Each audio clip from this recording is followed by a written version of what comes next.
to my channel. For those of you who do not know me, my name is Caitlin and I am a stay-at-home mom of 5 wonderful babies, and I filmed this video already once last night and I decided to redo it. I wanted to make sure that when I did this video I gave it my all, my 100% best advice, because this is the very first video in a new series that I have titled What I Wish Someone Would Have Told Me. Today's video is what I wish someone would have told me before I left my full-time job to be a stay-at-home mom. So first I want to start off by saying that this is your trigger warning. Like, alarm bells please, trigger warning. I'm going to say things that are probably going to make some of you angry, and I know this because I've had my foot in both shoes. I have been the working mom, full-time working mom of 4 children, mind you, and I have been the stay-at-home mom of 5 children. I sold 1 or 2. No, I'm just kidding. This video is not necessarily just geared towards women. If you are a stay-at-home dad, you are equally as important and you are equally valued. The only reason why I have titled this video as being a stay-at-home mom is because I'm a woman and men notoriously think very differently from women. So I don't want to sit here and say that these are some of the things that you're going to go through and you're going to feel, because you may not. Again, I've been in both shoes, I've been in both roles, and I know what it's like to work a full-time job where you don't have the opportunity to quit and be home to raise your babies, and you're upset about that, and there is horrendous parental guilt about that, and you miss things, and I get it. I had a job where I was in management, I worked nights and weekends. I know what it's like to miss things. I know what it's like to feel that guilt and have to look in their little faces and say, I'm sorry, I can't be here, I have to go. So that's why I'm asking you, before you judge, watch the full video. Watch me bring it around. It's going to come full circle. This video is not intended to dump and to complain. Ultimately, yes, I am very happy and I am very blessed that I get to be home with my babies. I am. And I love it. But I wasn't always in this place where I am right now. And the purpose of today's video is to really dive into that and have a little bit of a healthy dialogue about that, because I think that there's a social stigma attached to being a stay-at-home parent where you are expected to be thankful and happy and all the time overjoyed at this amazing opportunity that you get to have and raise your kids. And you're not always going to feel that way. I was kind of thrust into staying at home. I always wanted to stay at home, but it was kind of one of those things where life events happened and all of a sudden I was home. I do a lot of solo parenting, and I can speak to that because my husband is a contractor. We own our own company and he has gone a lot. He works 60 to 80 hours a week and he works hard, and he is a good man and he is a good dad and a good husband. But I am not going to sugarcoat some of the things that I say in this video. I don't care if he sees it. He knows. We've discussed it all. He's heard it all. And I'm not going to sugarcoat this because that's not going to do you any favors. If you're thinking about staying home, if maybe you're expecting a baby and you're planning to transition to stay home, or if you're working on your finances in order for you to stay home, or if you already stay home and this is just something you stumbled across and thought, you know, I want to see if these feelings that I'm feeling are normal. The point is to help you know that these are some of the things you're going to come across, and you're not going to expect it, because I can tell you I did not expect some of these emotions that I felt, and I actually wrote them down because I can get off on tangents. But I had very unrealistic expectations about being a stay-at-home mom. So in my mind, I was like, my house is gonna be so clean and I'm gonna cook all the time and I'm gonna be able to do all these Pinterest crafts with my kids that I see all the time and I see other moms doing, and I'm gonna be able to take them outside and I'm gonna be able to exercise more because I'm gonna be home, and I'm gonna be able to, you know, spend more time on me and read more and, you know, read to my kids more and be there for them. And they're going to sign up for every activity under the sun because I have all the time in the world to drive them around. And I am just going to be super mom. And for whatever reason, I had it in my head that I was going to bake. I don't bake. Like, I mean, I know how to bake, but I don't typically bake. So I had all these dreams, all this illusion in my head around what it was gonna really be like to stay at home. And if I could go back now and tell my past self what I know now, like the first thing I would have said is lies. It is not TV. And like, I am not a disillusioned person. I know that I'm not living in a TV show, but you still have, like, it's even portrayed on YouTube on some of these mom channels, which I love them and I watch them and I subscribe to them, but they have this illusion of like, I do this and I wake up every day looking like this with a full face of makeup and I exercise and I do this and my child does this and we're successful and I have the happiest marriage in the world and nothing ever goes wrong. It's not real. It's lies. It's an illusion. And that's why I had all this imagery in my head on how this whole staying at home with my kids was supposed to be. And reality hit me like a freaking lead weight in the head. Like, whew, the lies. So the first thing, number one, the first thing that I did not expect to feel from my transition to being a stay-at-home mom is guilt. I went through all this freaking guilt when I was working. I was guilty because I wasn't home to put my babies to bed. I wasn't there at every single school or after school activity. I wasn't there for every single Christmas party and kid activity on the weekends. I wasn't there when they were crying and they wanted me there, especially as babies. I felt horrible parental guilt. And nobody tells you about that either, about becoming a parent, but that's a different video. Just the guilt, always feeling so guilty. And I was blessed. I had somebody amazing watching my kids.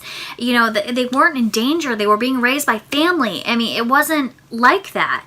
But I still felt horrendous guilt. So I was like, thank God, I'm going to stay home. I'm going to raise my babies. And I don't have to feel guilty anymore because I'm not going to miss anything. I'm going to be a good wife. I'm going to be a good mother. I'm going to be a good housekeeper.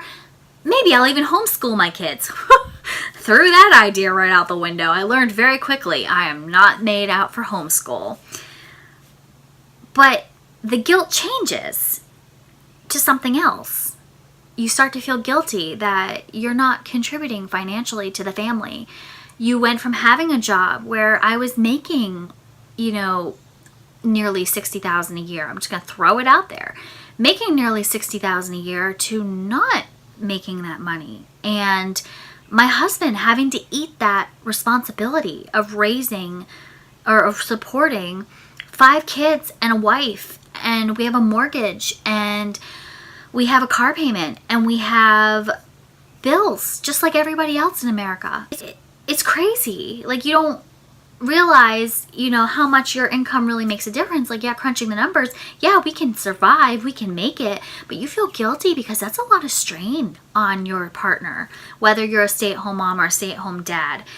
It's a lot. And, you know, all of a sudden it's solely on them. Whereas before, if work was slow or if it was a winter and we weren't working a lot, my income was there. It's like a safety net. And it wasn't there anymore. So you feel guilty because you're not contributing financially the way you had been before. And you see the strain on your spouse. You're not getting enough done around the house. You go into it thinking, my house is going to be so clean. I'm going to have all the time in the world to do everything. That's another lie. And I didn't get this done today. I didn't get that done today. I just couldn't navigate it. My kids were unruly. My kids were upset. My kids were sick. My kids needed this from me, that from me. And then you feel guilty. I didn't cook a meal today. My kids ate McDonald's. I didn't have patience. I lost my patience today. I yelled over something stupid. Here's an example. My 2-year-old son was just having a complete come apart because he couldn't get his sock off of his foot. That's it. Now, being in the headspace that I'm in today, I kind of thought it was funny. But there are times when I would not have thought that was funny. Like, I would have lost my cool. I would have been like, Jesus Christ, what's the matter with you? Why are you flipping out over that? I've said those things to my kids. I've cussed out of frustration. That's real life because you're here. And you're in it, and you're not ever out of it. And so you feel guilty. I've gone to bed numerous times just feeling guilty because I didn't have the patience. I didn't get enough done. My to-do list isn't finished. I didn't exercise today. I didn't cook today. My husband had to eat, frozen pizza after working 14 hours. You feel guilt, and it's not something that you expect.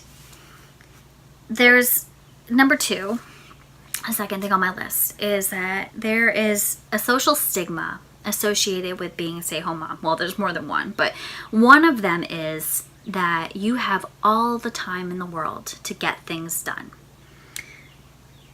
All the time in the world. You are home. You are not a slave to the man. You don't have to be to work at 9 a.m. You're not punching a clock. The world is your oyster, and you can get anything done because you don't have a job. You got a job. You've got the hardest job in the freaking world. And let me tell you, just because you stay home, my days go 10 times faster now that I stay at home than they ever did in my job. The busiest day of the year doesn't matter in my job. My time still goes faster on like a Tuesday here when absolutely nothing is going on of consequence other than just living life and raising babies. Your time just flies, and you don't have all the time in the world. And they think, what are you doing with your time? Well, maybe it was because Junior got up out of bed, had wet the bed, I had to change the sheets, clean the mattress, put the sheets in the laundry. Then I had to get Susie up for school. She didn't want to get up today, so we were 20 minutes late for that. Got to school late because we missed the bus and I had to drive her. The dog threw up, the cat got out, I had to do this, I had to do that. The gas man came and wanted to read the meter, so I had to catch the dog before he bit the gas man. It goes on. You know what I'm talking about. Things happen, life happens. You're not in it and you're not living that life. It's very easy to look in and go, why didn't you get that done? You were home. You didn't have anything to do today. There were no doctor's appointments. There were no reasons for you to be out of the house. It just happens. The other social stigma that they put on you as a stay-at-home mom is, why aren't you grateful? You got everything. You're living the dream. You're raising your babies. What more can you want? You're a kept woman. Your husband pays your way. Why aren't you happy? Why aren't you grateful? Well, we are, but there's a lot more to it than just being a kept woman. I always wanted to be a stay-at-home mom. My mom was a stay-at-home mom. I wanted to be at home with my kids, raising my kids. And then you get here, and there are days where you just aren't very happy. And it's normal. But people are always like, well, you have no right to complain. You have no right to be tired or exhausted or over it or ready to quit or ready to go back to work. How dare you? Your spouse, partner, husband, whatever, sacrifices for you to have this opportunity for you to be there for your kids. How dare you ever complain? It's okay. It's okay to complain.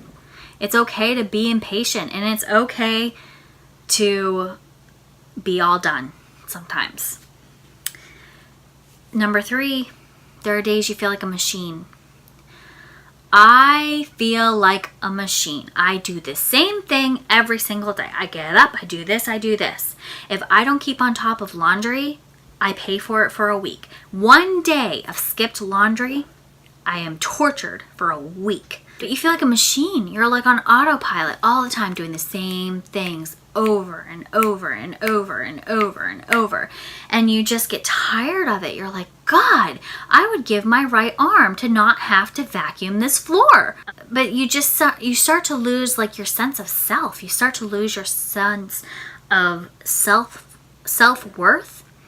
I'm just a machine. What I'm doing here doesn't matter. The work here doesn't matter. Which leads me into number 4. It's a thankless job. Being a stay-at-home mom is a thankless job most of the time.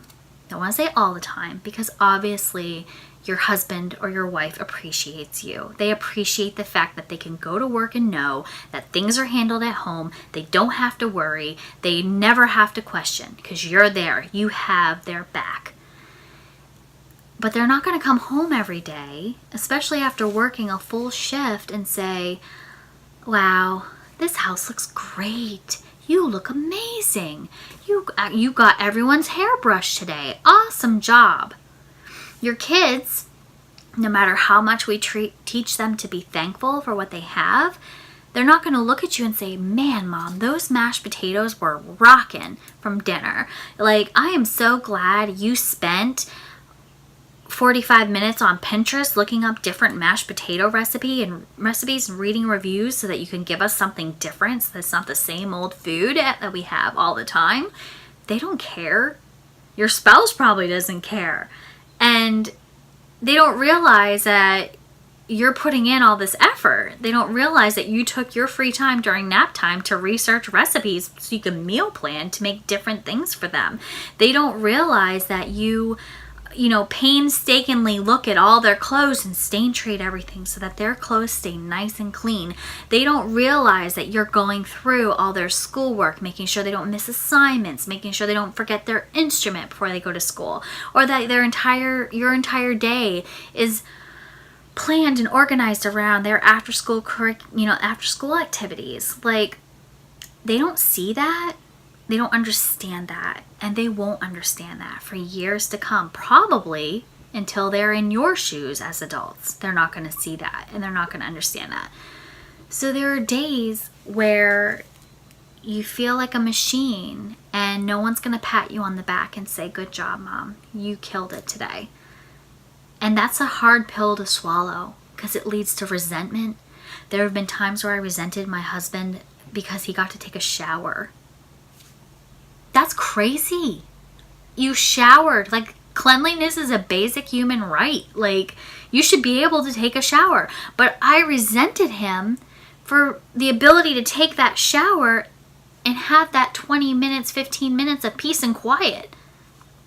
Can't tell you how many girlfriends I've had that have been mad that their husbands get to poop by themselves. Hate to say it, but it's the truth. Because it leads me into number 5. You're never alone. Ever. You're never alone. There's always a little person staring you in the face. No matter what private thing you're trying to do, in the bathroom or otherwise, they are there, staring at you all the time. And you're like, I love them. That's okay. I want them to be with me. I love my kids. I love my kids too. I don't regret my children. I am very thankful for all of them, but there are days when I just want to pee alone. There are days when I just want them to let me drink my coffee before I get up and devote all of my energy and time into them. It kind of bleeds into number 6. You're never off the clock. You are always working. It's not like when you worked and you went to work and you got that commute to work by yourself. You got to listen to the radio instead of listening to some insipid Disney movie. Not that, I love Disney, but you know how it is. You've listened to the same freaking movie over and over again on the DVD player in the car. And for that 15, 20 minutes that you commute, or hour, or however long you commute, it's quiet and you can listen to what you want, and you can get coffee, and you can get a breakfast burrito or whatever it is you do. And you'd get to work and you'd get a half-hour break every day where you didn't have to talk to another human soul if you didn't feel like it. Tell me the last time that happened in your life as a mom. I don't get a break from the minute their feet hit the ground in the morning until the minute I finally get them to go to bed at night. I'm on stage, I'm performing, and I'm expected to do for them. And it's all for them. It's not for you. It's not for your husband or your wife. It's all for them. And that's a lot to take, because you don't realize how much you miss that commute or those lunch breaks. Even though they are just small chunks of time, they were yours. Your chunks of time. And they're gone. And you don't get them anymore as a stay-at-home mom. And in some ways, you let yourself go. When you're a stay-at-home mom, I'm not going to get up and put a full face of makeup on and do my hair to clean the toilet. I'm just not going to do it. The toilet does not care. The dogs don't care. The kids certainly don't care. And you start living in comfy clothes, and you stop shaving your legs, and There are weeks where I would have gone so many days I can't remember when I showered. That's happened. That's real talk right there. I think it was like 5 or 6 days I didn't shower at all. How did that happen? Like, my husband's working all the time. He got his showers every single day, but I didn't get mine because by the time the evening comes and you put the kids to bed, you're so freaking exhausted, you just collapse. Because I don't know about you, but I'm cleaning well into the night, every single night. So you let yourself go. And that can create tension in your marriage because, you know, your husband might be used to you looking a certain way when you worked because you'd go to work every day. You'd have to be professional. You'd do your hair. You'd do your makeup. You'd wear nice clothes. You just, why are you going to do that? You're just not. Some days, this is number 8. Some days you just hate it. You flat out hate it. I've had that argument with my husband where I have said, I should never have left my job. I hate this. I can't stand it. I don't have anyone to talk to. I am constantly working. I work harder now than I ever did in any of my jobs, even my high pressure jobs. I hate it. And that's okay. It's okay to hate it sometimes. Even though people are going to say to you, you're so lucky. You're blessed. Still hate it. You can keep it, honey. If you think you can do a better job than me, go ahead. Go nuts. Go ham. You still hate it sometimes. Because of all the things that I just said, all these emotions that you feel, and then number 9, the very last thing I wrote down is the seclusion. You're never alone, but there are times when you are so alone that you just can't stand yourself. Even now that I'm in a good place with being at home, and I love being at home now, and I rarely have days where I hate it. That's a strong word. And I've kind of gone through all this stuff and worked through it with my husband and on my own, and kind of just come to how to deal with my emotions and myself. There are still days where I feel really secluded. I had friends at work and I loved them. I still love them. Even though you belong to different like mom groups or you belong to different social circles, I have great friends. I have a great family. My sisters, my sister-in-laws, my mom. Like, these are all people that I rely on. There are still moments where you are alone. And even though you know that there is someone out there who feels exactly like you in that moment, you still, like, that doesn't make you feel any better. I mean, so what? So there's someone else who feels like me. I pity her. Sorry, girl. I'm with you. Let's start a club and make t-shirts. Like, so what? You're just alone sometimes. And you have to learn how to handle that. And you have to learn how to handle those emotions. And some of the ways that I learned to overcome these issues and this, how I've learned to deal with this transition, is through strong communication with my spouse. So my husband and I are not Mary Sunshine. We don't always get along. We fight. We have issues, and he's not always the perfect husband, and I am by far not always the perfect wife, and we drive each other crazy. But at the end of the day, if I need a break and I'm at the end of my rope, I will look at him and say, I'm going out. I'm going somewhere. I don't care where. I will go sit in a McDonald's parking lot and eat a hot fudge sundae and watch some YouTube videos on my phone. I don't care. I need to leave. And he will let me. And the best thing I can tell you is, if you know you're going to be transitioning to stay-at-home mom, have that discussion with your partner up front. You know, there are going to be times when I need a break. How are we going to accommodate that? There are going to be times when you need a break. How are we going to accommodate that? Talk about this video with your spouse. Share it, with them, and say, listen, these are some things that I'm expecting to feel and to go through. How are we going to deal with that? What are your expectations of me now that I'm a stay-at-home mom? What are, express what your expectations are now that you're a stay-at-home mom. And know that this is not an all-inclusive list. You may feel things that aren't things that I talked about that I personally didn't go through, because all of us are walking a different line. We're not all in the same journey. But these are some things that I wish someone would have told me that I was going to feel, because it was kind of like being hit by a Mack truck in a way, because you weren't expecting it. And no one talks about this. Like, no one tells you these things. I mean, yeah, they say, yeah, you work all the time, and there's memes about, not peeing by yourself, but they don't talk about how much that really bugs you. Like, and you're going to go through depression, and you're going to go through more of that guilt, and there's just a lot more to it. And you have to know yourself as a person. So maybe one way you combat this is with a gym membership where they offer free childcare, so you can go and exercise every day on your own.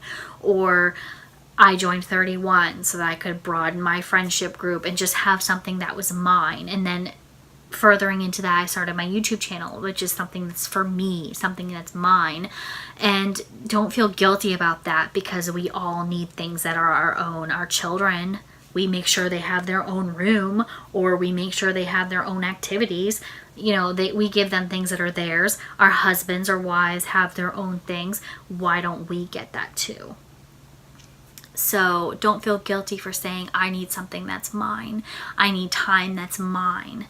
And don't ever feel badly for feeling a certain way. And if you ever fall deep into a depression where you start to think about self-harm or harming others, please reach out and get the help that you need. I never got that deep in, but I wanted to put that out there. That does not make you a failure. Being upset or depressed or having a bad day or feeling these emotions that we went over does not make you a failure. It makes you human, and it makes you normal, and it is okay to feel these things. It is okay to have resentment. It is okay to be angry. It's how you deal with that emotions and how you treat people that makes or breaks it. And then there are days where you're going to mess that up too. So I hope that this video helps. And know that, yes, staying at home is fulfilling in so many other ways. And that, again, is a whole other video. And being able to raise my babies is a huge blessing, and I am eternally thankful to my husband for this opportunity, and he knows that. And I don't regret it for a minute. I used to, but not anymore.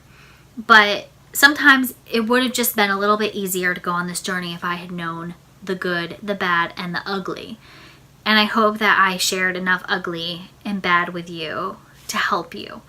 And if you would like to comment below, I would love to have a dialogue with you, good or bad. I'd love to hear your feedback. The only thing that I request is that you please just keep it professional, keep it, nice. Don't come at me for my emotions or come at somebody else for feeling the way that they feel, because everyone's perception is their reality. So the way I have perceived my transition, my journey from working mom to stay-at-home mom is my reality. And it doesn't make it right, and it doesn't make it wrong. The point of sharing it is to just help and to let people know that you're not alone when you're feeling these things that are not social norms. And I hope that you will subscribe, and I hope you will share this video with a friend if you think that you have a friend who you think this would help them. And talk below, introduce yourself below. I'd love to have you as part of my family. I know I'm a small channel, but I would just love to have you. And I hope you all have a blessed day. And I hope that you all make it through your journey. And I hope that you find your happier place in your transition. So I'll talk to you guys all in my next video. Bye.